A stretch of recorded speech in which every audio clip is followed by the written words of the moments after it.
students, welcome to online class. This is Sheila, your computer science teacher. In last class, we saw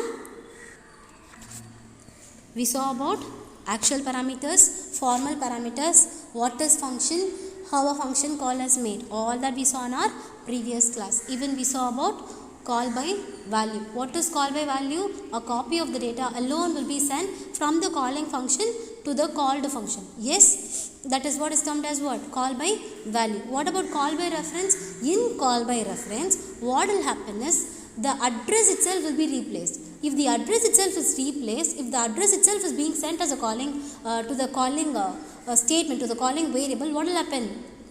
Both the variable will have same address, and whatever the value is being present for the calling function will also be present for the called function. Yes, now let us see that with an example. Your execution always starts from main. Yes, your execution always starts from main, and you have one variable here inside your main function. It is n1. Yes, you have something within the double quotes. Whatever is being given within the double quotes, what will happen? It will be printed as it is. So enter the value of n1 will be printed as it is, and for n1 we are getting the value from the user. Let it be 2. So we are getting 2 from the user. Fine. Next, what do you have? The value of n1 inside the main function before passing. What is n1 value now? 2 will be printed as it is. Now display of n1 is a calling function, function call. So when a function call is made, where will it go? For a function definition part. So as you get into this function, what will happen is n1's address is being referred to your x. Yes, passing address of n1 here. It is not a, it is n1. Yes, so address of n1 and x are going to be same. n1 address and x address are going to be same. So what is the value that we obtain for n1? It is 2. So what happens? Whatever is being present in this address is actually referred here. So the value will also be present for x also. So what is the operation that is being performed here? 2 into 2. So x value is going to be 4. If x value is 4, n value will also be 4 only, because they are referred to the same address. So see out, the value inside the display function n into n1 is going to be 4. After this, what will happen? It moves back to your main function. As you get into this, what happens? You have, what do you have after your display? You have another statement to be printed. Value of n1 inside main function after passing. After passing, what will happen? n1 is going to be 4. Why so? Because it refers to the address. Since the address itself is passed, what happens? The content which is present in n1 will also be present in x. Yes, children?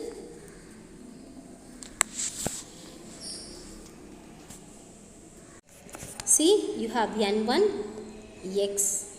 Both n1's address is being referred to x also. So both has the same address. For n, you got 3 value. The same 3 is going to be present for x also. Now what happens? X value is multiplied. 3 into 3. X into x is being done, isn't it? So 3 into 3. 3 it is going to be 9. That is what is going to be replaced in x. So what is x value? 9 now. So the address that is there in n1 will also be 9. Clear? Let me repeat. Clearly understand. n1, x. n1 refers to the same address. So both are going to have same address. n1 I got 3. Then on passing the argument, x value was multiplied. X into x was done here. Have a look. X into x was done and 9 was printed there itself. Finish. After this, what happens is you are getting back to the next statement.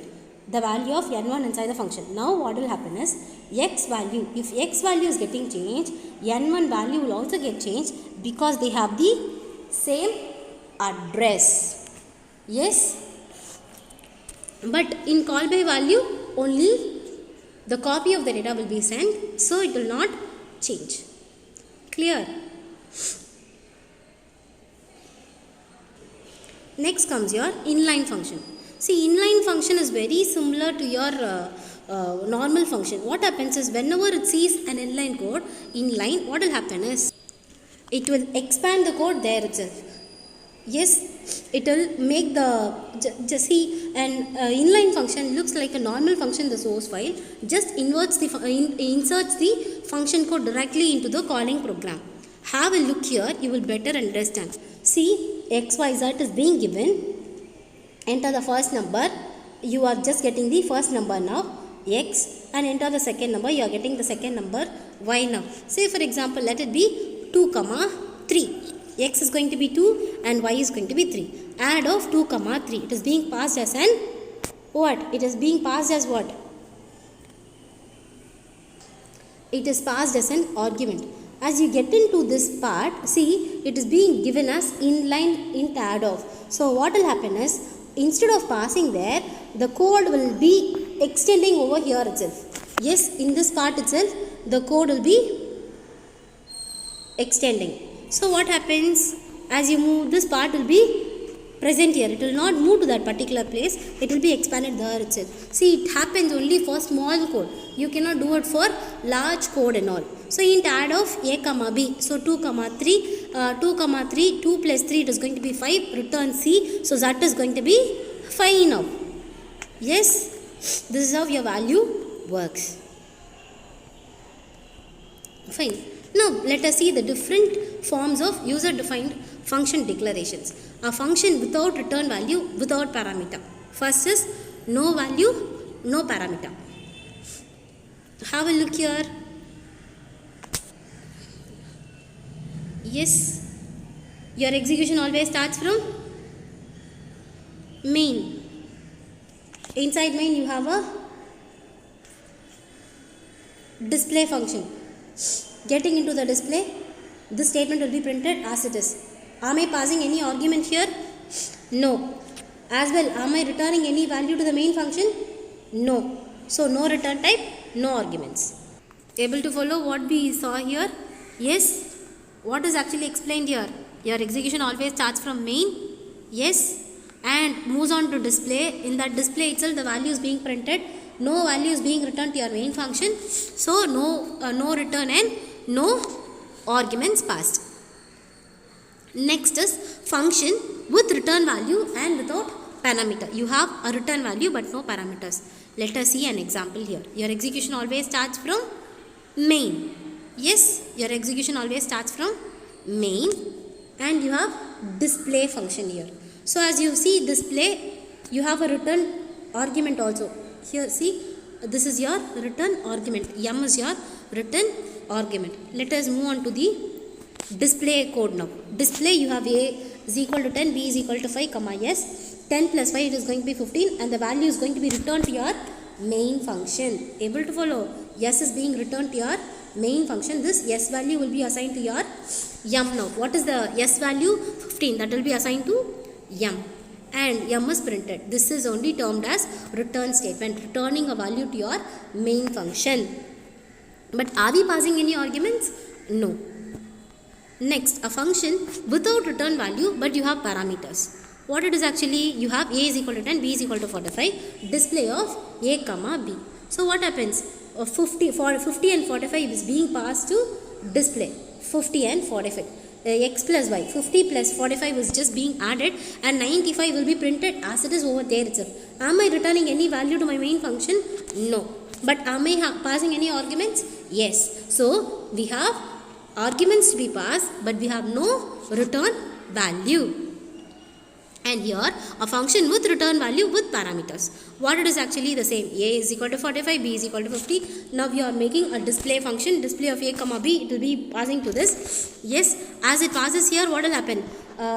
45 and 20 will be added. 65 will be stored in S, and that is being returned to main function. S value will be stored in A now. So what is the value of A? 65. So we have a return type, and we also have an argument to be passed. Yes. So returning from function. What is returning from function? Returning from function is actually done by using return statement. As you see in any program, return A plus B, return. All this is what? This is all an expression, isn't it? Yes. Just return. It is for terminating the function. Returning values. What is returning values? The function that returns no value is declared as void. If it is not going to return anything, it is termed as what? Void. Void does not return any value. The data type of a function is treated as int. If no data type is explicitly mentioned, for example, int add of int comma int, add of int comma int, in both prototypes, the return value is termed as int, because by default the return value of the function is going to be int. Fine. So function prototype, int sum of int comma int, whatever is coming in your first part, all this is going to be your return types. Int, float, character, double, all this will be your return type. You should not see the arguments, you should see only the initial part. Yes, that declares your return type. Returning non-integer values.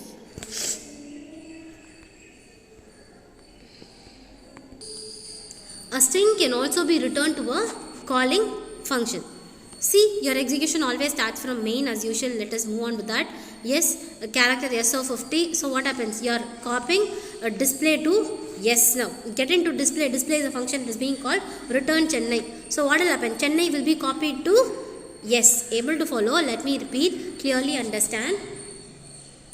It takes around 50 characters. It means 0 to 49. It is an array statement which is going to be of characters. It can take around 50 values. Now what happens? Yes, comma display. Display is a function. As it sees this function, what happens? It will move on to your function. So what happens in your function? It is a pointer variable actually. So what happens? Return Chennai. Chennai will be returned. Where will it be returned? To this display part. And that will be copied to your, what is the value of your str copy? Str copy copies whatever is on the right side to the left side. So display function brings Chennai and that will be copied to yes. Now after this statement, what do you have? You have a print statement. Example, function with non-integer return yes. Yes is going to be Chennai. That's it. Now next comes your recursive function. What is recursive function? A function that calls itself is known as recursive function, and this technique is known as recursion. Now let us see a sample program for your recursion. Factorial of a number using recursion. Yes.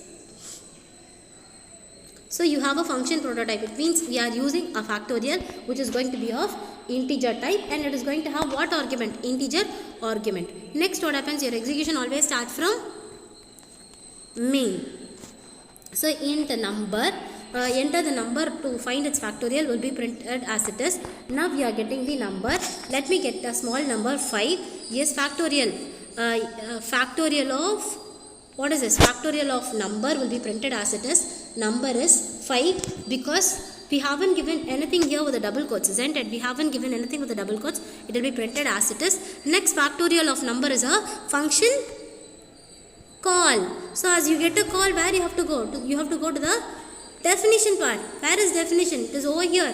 So what happens? Int factorial of m greater than n. So the number that you are getting here will be termed here as m. So int of 5. 5 greater than 1? Yes, 5 is greater than 1. Then what I have to do? I have to continue the process. 5 into factorial of m minus 1 is going to be f function of 4. Again the argument will be passed. Yes. So what will happen? 5 into, what will be the value of your m value? It will keep passing. So it is going to be 4 now. Isn't it? So what is the value that we have already? Already the value that we have is 5. Yes, 5 into factorial of 4. Again for this we are going to do the same process. That is what is termed as recursion. Yes. Now what will happen? M value is going to be 4 now. Is 4 greater than 1? Yes. So what happens? Already you have 5 and now factorial of m minus 1. M value is 4. So 5 into 4 it is going to be 20. 20 into factorial of m minus 1. It is going to be what? M minus 1 it is going to be factorial of 3. Again for this 3 the process will be continued. So 20 into 3 into factorial of 2. So how many times this process will be continued? 5 into 4 into 3 into 2 into 1. The process will be continued to that stage. Yes. Again the value will be printed. In case if I am going to give it as 1, what will happen? it will just return 1, because 1 is not greater than 1, it is actually equal. So it will not process with the if statement and straight away move on to your else. So what did we see in recursive function? The same function is called again and again till the process just gets completed. It is called as what? Recursive function. Did we make any function call here? Is any function call made? No function call is made. After 5, no function call is made. 4, 3, 2, 1 and all, it processed on its own. That is what is termed as what? Recursive function. Now let us move on to scope rules of a variable. Yes. So scope refers to the accessibility of a variable. There you have local scope, function scope, file scope and class scope. So what is a scope? Scope is a region or a life of a variable, and broadly speaking there are 3 places. Inside a block is called local variable, inside a function is called function variable, outside of all functions is going to be global variable, and inside a class it is going to be called as class variables or data members. All this you will understand as we process. So what is local scope? Local scope, a local variable which is defined within a block is termed as local scope. It lives only over there. When it moves on, when the same variable is used for other process, it is not possible. Yes, the scope of a local variable is the block in which it is defined. It just lives only within that block. A local variable cannot be accessed outside the block. Yes, and it is created upon entry of the block and destroyed upon exit. That is what I said, only it just survives only within the block. What about function block? Function block, the scope of the variables is declared within a function and it is extended to the function block and all sub blocks therein. Function scopes they can use till they are having their sub blocks. Yes, the lifetime of a function scope is going to be the lifetime of the function block. Unless otherwise the function survives, it can survive. If not, no. What about file scope? A variable above all blocks and functions has a scope of a file. The lifetime of a file scope variable is lifetime of a program. How long the program you use, till that time you can use the file. Yes. See, you have a file scope here, a local scope and a function scope. Yes. See, you have a variable called A. A is equal to 10. A is greater than B. Do we have B anywhere? B is declared? No. In case if we have B value, just consider that we have B also. If A is greater than B, let us consider B as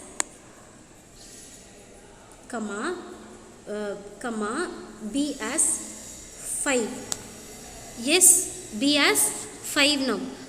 10 is greater than 5. 10 greater than 5. Is that true? 10 is actually greater than 5. If it is true, it just gets into this block. A plus 20, it is going to be 10 plus 20, it is going to be 30. So what happens is, outside this block, if I am going to use this A, it will not work. That is what is termed as what? Your local variable. Yes, because we don't use T is not at all used. Yes, T local to this if block local variable T. See, this is your global variable. A is actually declared as a global variable. A can be used everywhere because it is outside the function. It can come through the program, whereas T can survive only over here. Yes. So what happens? Local to this if block, T will survive only within this block. Outside the block, if I wanted to print it, it will not print. Why so? Why it will not print? It is because it is declared within that particular code and not inside the function. I'm sorry, inside your main function. So this will give you an error. Yes. Now add of A. If I'm going to move to this, what will happen? Add of A. X will be passed and you have a file variable here, and this is what is actually declared as global variable. And this yum, within this function you have yum, right? This is going to be our function scope, and this variable will be living only within this function scope function. So class is another user defined data type. Yes, class is a big concept actually. It has data members and Data functions, member functions. Yes, let us see class. Class is class student. Student is a class name, actually user defined name. Yes, private means you only within that function it will be used. Yes, you have three access specifiers. Actually these access specifiers are private, public, protected. All this you will see in your oncoming classes. So you have mark 1, mark 2, total. So class student contains mark 1, mark 2, total. These three are data variables and these are private. It can survive only within that class name student. Yes, within that function alone it can be used. What is scope resolution operator? Scope resolution operator is your 4: operator. Yes, so to access a global variable when there is a local variable of the same name. Yes, to access a global variable when there is a local variable of the same name, you have to use scope resolution operator. You will have two variables, and if you want to access a global variable, you have to use scope resolution operator. Yes, now let us move on with this function now. Yes, program now. Your execution always starts from main. Yes, as you get into this main, what and all you have? You have x, cout. This refers to your global variable, which means 45. And if I am giving without any scope resolution, it means it is going to be within that function. It is going to be 10. It is here, right? This is your local variable, this is your global variable. And if I wanted to access any global variable, I will be using what? Scope resolution operator. What is scope resolution operator? This colon is termed as scope resolution, 4 colons. Yes, this is what is termed as what? Scope resolution operator. Yes, children, with this we shall stop. What did we see for today? We saw what is call by reference. Then we saw function type, function with return type, no parameters, function without return type, without any parameters, function with without return type, with parameters, function with return type, with parameters. All this we saw. And we also saw about recursive function. What is recursive function? Function calling by itself. Yes. And we also saw a sample program for that. Then we saw about variables, global variable, local variables, function variables, all this we saw. Yes, scope variables. Next we saw about scope resolution operators. Yes, children, let us stop with this and we shall proceed the rest in our next class. Thank you.